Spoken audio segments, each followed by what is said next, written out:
I kind of wish somebody had told me about the discretionary grant, because I think that would have helped me immensely. Simply because, at that time, I was one of the guinea pigs for the Belfast area, and it was not 5 weeks wait for me, it was 10 weeks.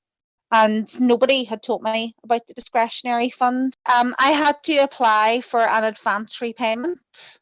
Now, when I did speak to my caseworker at the time, and he was absolutely lovely, and that he didn't realise that he could offer me a lower amount.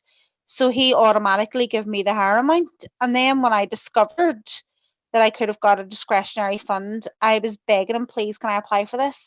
And he said, it's too late, I've already put it through. And it was also too late to make the payment that he had given me less than what he had given me.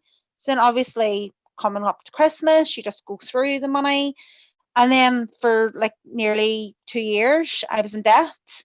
And, that kind of catapults you into mental health, and then poverty, and then child poverty. And I honestly wish now that I had known.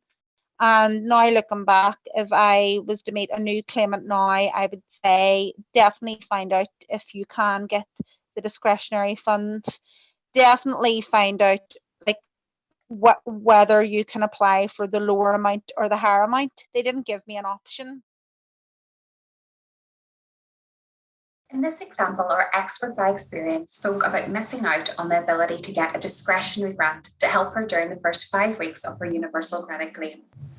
This discretionary grant is actually called the Universal Credit Contingency Fund.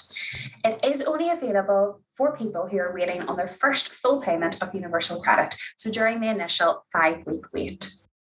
Unlike with an advance payment, a Universal Credit Contingency Fund grant does not have to be repaid.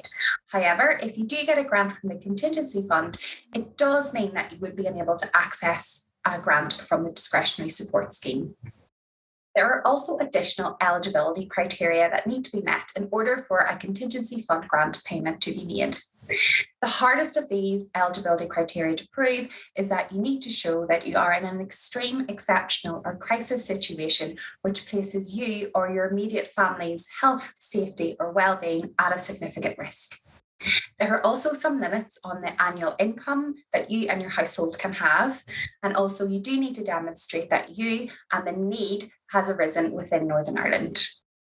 What this example does show is that Universal Credit can make mistakes. They can overlook something, and they can forget about some of the additional financial supports which are available to people within Northern Ireland. It is therefore really important that you seek advice at every stage of your Universal Credit claim. Speak to an advisor from the independent advice sector who'll be able to point you in the right direction.